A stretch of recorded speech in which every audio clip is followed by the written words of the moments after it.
Се враќаме назад во живо од студиото и случувањата од светот, а тоа значи дека со мене е колегата Дејан Андоновиќ. Дејан, здраво. Здраво. Една голема кавга, една наработна војна, како може да се нарече денешниот инцидент помеѓу Индија и Пакистан. При тоа само да напоменеме дека Пакистан денеска сруши 2 авиона на Индија, меѓутоа ги затвори своите аеродроми, меѓутоа со образложение дека и покрај тоа што ги рушиле двата авиона и заробиле двајца пилоти, те не сакаат никаков судир со Индија. Вака, првин да дополниме само дека се работи за една повеќе децениска кавга, која датира уште од времето кога колонијална Британија се повлече од Индија и кога се појави историската личност Ганди. Така да од тогаш индискиот дел, нели Пакистан се отцепи од Индија, се направи своја држава. Од тогаш па до ден денеска имат огромни тензии околу областа Кашмир. Дневниот настан е тоа дека пред некој ден во нападот пакистанска територија врз Индија, врз индиска територија беа убиени 40 индиски војници. Индија за прв пат вчера по 1971 година, значи повторам, за прв пат после толку години изведе напад врз пакистанска територија, што значи како некој тип на агресија, стрелајки врз тамошните милитантни групи за кои смета дека се одговорни за тие напади врз Индија. Пакистан денеска не возврати, но индиските воздухоплови го прекршија, го нарушија воздушниот простор и пакистанската ПВ, односно противвоздушна одбрана, беше принудена да стрела и да ги урне двата авиони, така што има 20 заробени пилоти индиски и 40 загинати војници индиски, што само покажува колкави може да бидат размерите на тој се уште не започнат отворен вооружен конфликт.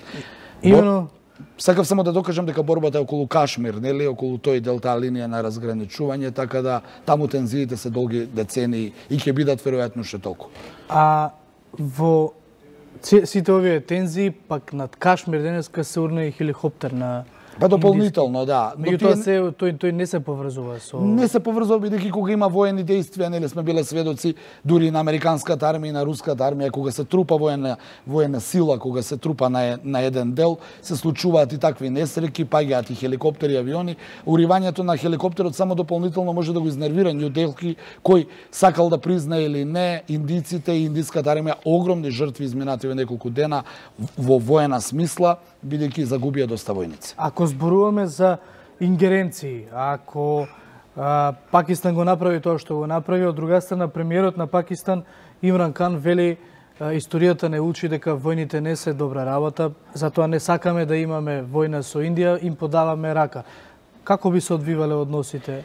Ако земеме историски да ги гледаме работите како што се случува, значи не во далечната, него во историјата во последните години, некако цело време од пакистанска територија и некако цело време Пакистан ја провоцира Индија. Се случија изминатите 10 години многу терористички напади врз индиска територија, токму од Пакистан. Само ќе потсетам дека пред 10 години дури и парламентот во Индија беше нападнат и имаше 36 жртви, имаше експлозии во Њу Делхи, во Карачи, во стамбени згради, сето тоа беше од Пакистан. Историјата, како што рече самиот пакистански премиер, денеска не учи да не влегуваме во војна, меѓутоа Пакистан, освен декларативно, ми се чини дека никако поинаку не реагира да ги сузбие тие милитантни групи кои се на нејзина територија, не ги сузбива, а од друга страна, кога Индија гаѓа, ги брани.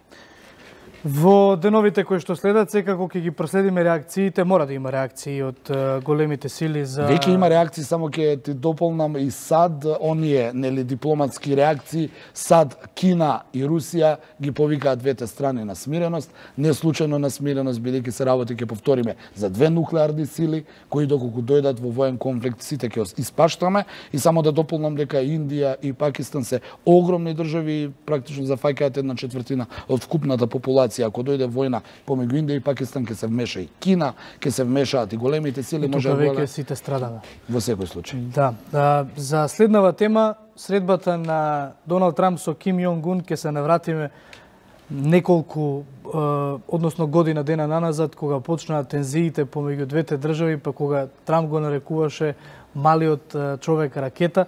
за денес да кажев по оваа втора средба во Виетнам дека се работи за голем лидер на кој што би му помогнал неговата држава да направи еден просперитет. Што да се каже, Чаловски, ќе земеме само една работа дека очигледно Трамп проценил дека нели секој американски претседател е добитник на Нобелова награда за мир. Да подсетам дека секој претседател добил за нешто. Ако Клинтон доби за палестинско-израелскиот конфликт, ако Обама доби за Афганистан, Ирак, очигледно Трамп одлучил својата Нобелова награда за мир годинава како претседател да ја добие за смирување Северна Кореја. Таква е проценката. Ми се чини дека тоа е главниот мотив за Трамп зошто сака Северна Кореја да ја направи пријател, бидејќи условот е денуклеаризација на Корејскиот полуостров, што и одговара и на Северна Кореја, бидејќи таа е под жестоки санкции 50 и повеќе години од Корејската војна, доколку се спријателата очигледно стануваат пријатели.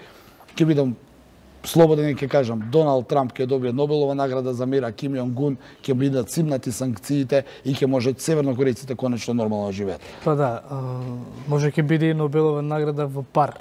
Така. Па ќе видиме.